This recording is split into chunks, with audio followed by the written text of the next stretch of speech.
Bienvenue au bureau par un beau jour d'automne à Perth, en Australie occidentale. Du Mexique à la Chine, en passant par Singapour, les Caraïbes et notre invité de San Francisco, vous regardez le journal de la voile Desktop News.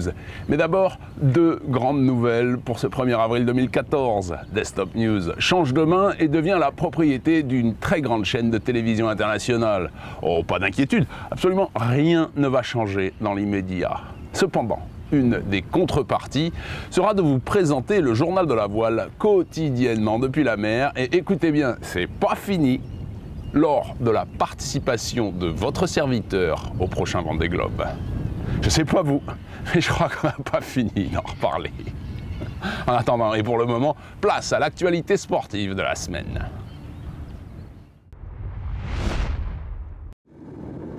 Le calendrier de la voile de Singapour organise un événement très populaire avec le Youth Sailing Championships. Ici, la régate est devenue un sport majeur où on trouve plusieurs anciens champions du monde d'optimisme notamment. Avec l'énergie fantastique de leurs entraîneurs, certains montrent d'incroyables promesses pour l'avenir et qui sait, des succès olympiques. Les organisateurs se félicitent d'une participation record cette année avec 357 jeunes régatiers. Avec une brise plus musclée et plus stable, les parcours des Medal Race sont placés au plus près du rivage pour le plaisir des spectateurs. En classe Techno 293, la Thaïlande réalise le doublé avec Chun Bingbong devant Pong Tin. En laser 4.7, le Singapourien Bernie Chin remporte la timbale devant son compatriote et ami Matthew Scott. En 420, Kimberly Lim et Savannah Siu sont les incontestables vainqueurs. L'immense flotte des optimistes est finalement dominée par les Malaisiens Muhammad Shah devant son partenaire d'entraînement Mohammad Rozaini. Les récompenses sont délivrées dans le cadre d'une fête magnifique sous des tonnerres d'applaudissements.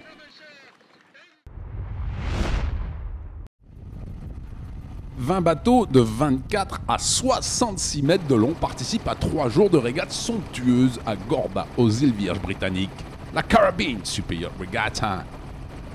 La première journée, dans une brise d'une douzaine de nœuds, voit le 112 pieds Nilaya triompher en classe A devant le Super Maxi Leopard avec Vasco Vascoto à la tactique. En division B, les 3 premières places reviennent à des Swan et la victoire en temps compensé à Freya. Tempus Fugit, une nouvelle construction inspirée par les J-Class, effectue sa première épreuve et prend une fracassante première place en division C. La deuxième journée offre un spectacle à couper le souffle dans près de 18 nœuds de vent. Nilaya confirme sa victoire de la veille, mais la bataille pour les accessites est féroce entre Ohana et Itairos. En classe B, Twizzle remporte la manche devant Freya et revient à égalité au classement général. Moonbird remet les pendules à l'heure avec une magnifique victoire devant Saraphine en classe C. À l'issue d'une dernière journée courue dans les eaux scintillantes de Virgin Gorda, Nilaya remporte la classe A avec un score de 1-1-2 devant le classe J Rainbow. Freya s'octroie la classe B sur le même score devant Twizzle, tandis que le plan Fitzroy-Dubois Moonbird devance d'un petit point Sarafin en classe C. La MEX ORC Copa est la deuxième des 8 étapes du championnat 2014 de course au large au Mexique. L'épreuve se déroule dans l'état du Jalisco, dans la Bahia de Banderas, sur l'océan Pacifique.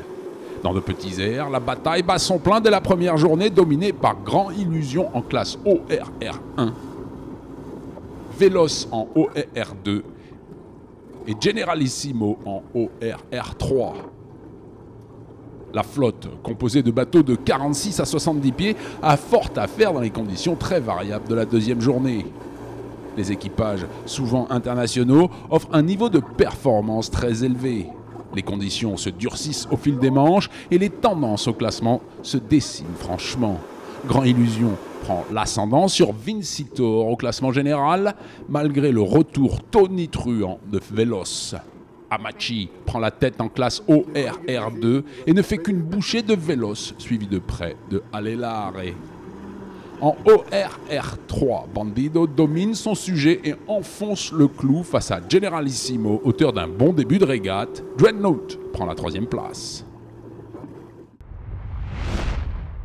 Un invité exceptionnel ce soir puisqu'on retrouve une personnalité du yachting, grand navigateur devant l'éternel, un peu touche-à-tout. Loïc Perron qui va nous parler de sa nouvelle aventure.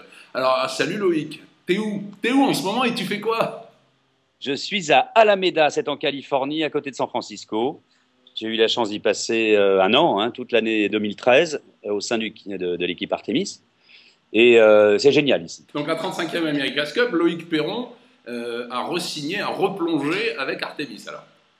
Exactement, depuis quelques jours officiellement, depuis quelques mois on en papote évidemment, pour plein de raisons évidemment, déjà parce qu'ils me l'ont proposé, ce qui est vachement sympa, parce que on s'entend bien, parce que c'est une équipe avec un grand devenir, clairement.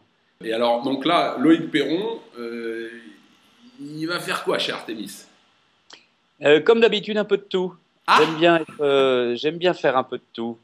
Je dis souvent que ma grande spécialité, c'est d'être généraliste. Alors après, plus particulièrement, je suis barreur remplaçant. Donc j'essaye de casser les jambes du jeune prodige Nathan Outridge, australien, pour essayer de le remplacer de temps en temps. là, j'ai vu que vous aviez déjà commencé à naviguer avec des AC-45. On a déjà commencé, oui.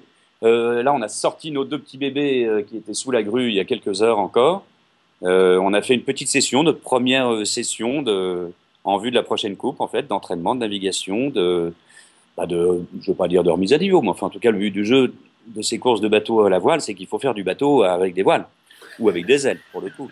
Comment on met en place une équipe alors que on a sans doute, nous en tout cas public, on a très peu d'infos et c'est compliqué. Alors, c'est vrai que ça peut être compliqué, ça dépend, comme tu le dis, la différence entre le grand public et ceux qui ont la chance d'être un peu plus au milieu du village, c'est évidemment le niveau d'information dont on dispose, forcément. Ouais. Et ça nous permet d'ores et déjà d'avoir une certaine idée, assez large, parfois assez précise, de ce qui nous attend. Ouais. Donc ça va, on ne reste pas les doigts croisés en train d'attendre que le fameux boom protocole nous tombe sur la tête, bien au contraire, on anticipe. Ouais. Et on a fort heureusement suffisamment d'informations pour ça. D'accord. Et alors, que je garderai pour moi, bien entendu. Pardon? Que je vais garder pour moi, bien entendu. Tout à fait. C'est le jeu, c'est le jeu. Ça, on connaît ça. Oui, beaucoup de monotypie. Ouais, voilà. Ah oui, il y a eu ça. C'est une demande qui paraît totalement justifiée de la part des Challenger of Record, des Australiens, c'est normal. Il y a moins d'expérience là-bas, moins de budget. Et globalement, quelque chose qui peut être plus proche du one design, il y aurait théoriquement rapprocher les bateaux, 2, diminuer les coûts assez fortement quand même, parce que c'est vrai que si demain matin on nous dit que toutes les ailes vont être exactement les mêmes et fabriquées en Chine, c'est vrai qu'il n'y a pas besoin d'avoir des ingénieurs pour les concevoir, admettons. Bah écoute, on va suivre ça avec attention. Alors, il y a un deuxième volet avec Loïc Perron, c'est l'ambassadeur de Virtual Regatta. Et alors, il a des projets, Loïc Perron.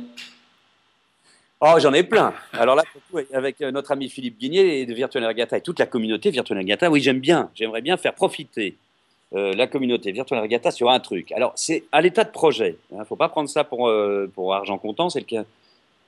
Parce que j'aimerais faire en sorte que tout le monde découvre ce que c'est qu'un AC-72, nos anciens catamarans, ceux qui allaient comme des avions de chasse ici à San Francisco. Ouais. Et puis pourquoi pas imaginer, c'est la chance et la beauté du virtuel, faire n'importe quoi avec ces bateaux-là.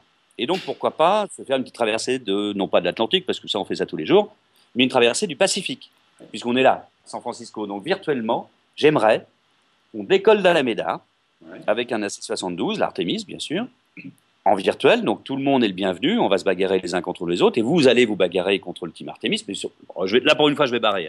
C'est une petite idée idiote que j'ai eue, mais aller saluer les Challenger of Record, nos copains australiens, qui ont relevé le défi. Parfait. Et qui vont représenter tous les challengers. Je trouve que l'idée est belle, elle est en train de se mettre en place, et donc globalement, voilà, le défi, ça va consister avec une sorte de, je sais pas, Artemis Racing 72, Pacific Derby, et tout le monde sera bien. Et on part tous à fond la caisse à aller visiter Hamilton Island.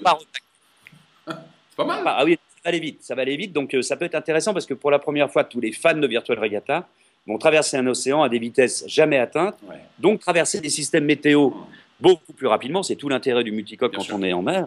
c'est qu'on va très vite, certes, mais on peut aller très vite dans la mauvaise direction. Bah écoute Loïc, un immense merci pour ce bon moment passé ensemble. Merci mon grand, on a fait un peu long, mais c'est pas grave. Merci et bonsoir.